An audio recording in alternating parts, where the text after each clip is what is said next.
Hi there, it's Olga. I hope you are having a great week.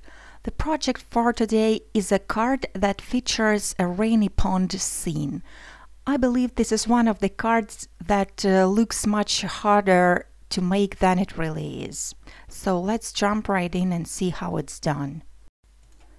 To start with, I have used the dies number 1 and number 3 from Rectangle Basics die set by Memory Box. I have created a panel out of vellum that measures exactly 4 1/4 by 5.5 inches, and I have also made a matching frame out of white cardstock. Then I have used the die that is called Splashing Puddles to die cut this shape out of Neenah Desert Storm cardstock. It matches on top of the card like that, but I want to trim about 1/2 inch strip from the top of this shape just to make the water line a bit higher on my card. So this is how it fits now on top of the card front.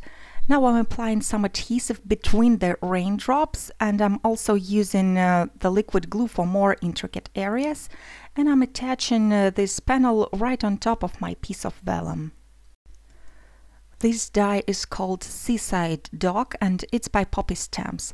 I've die cut it out of ivory cardstock. I will need 4 pillars. I'm going to use the picture on the packaging as a guide for assembling this image.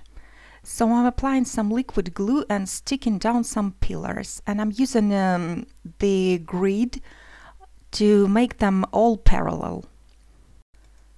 So I'm attaching the pillars first, and then I'm also going to attach those 2 corbels or whatever they are called.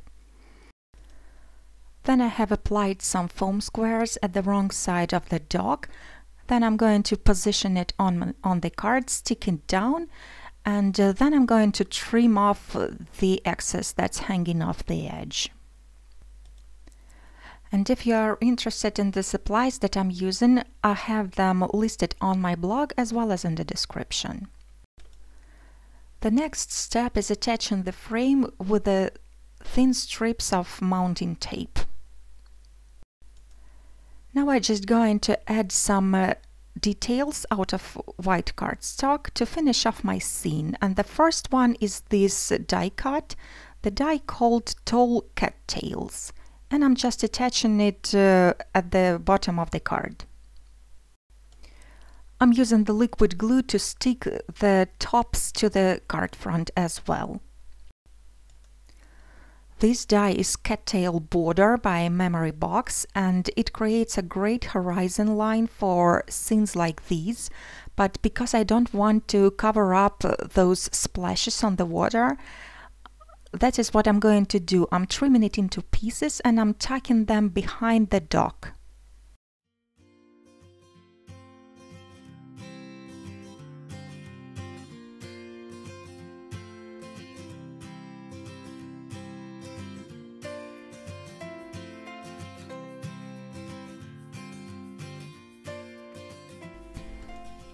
The next step is creating the sentiment. I have used those 2 smallest dies from Rectangle Basics die set by Memory Box that I have used before, and now I'm going to stamp the sentiment on a smaller piece. The ink I'm using is Versafine Vintage Sepia, and the stamp set is Sand and Scribbles by Poppy Stamps. I'm using the foam squares to attach the smaller panel on top of the larger one, and also for attaching all this label to the card front. All there is left to do now is to attach my panel to the card base, and I'm using Parchment note card by Birch Press Design.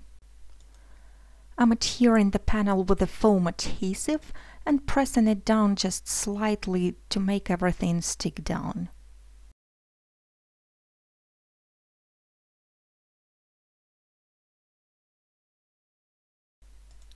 At this point I have decided to add more cattails at the foreground, and I'm using the leftovers from the cattail border. I'm cutting it into pieces again and tucking the reeds behind the frame.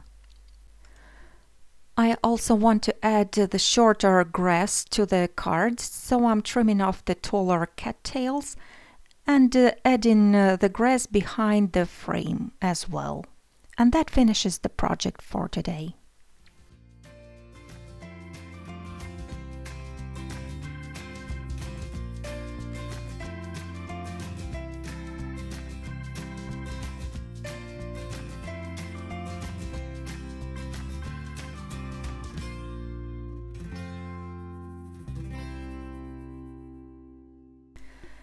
Thank you so much for watching. I really hope you enjoyed the tutorial. Have a wonderful weekend and I hope to see you again really soon.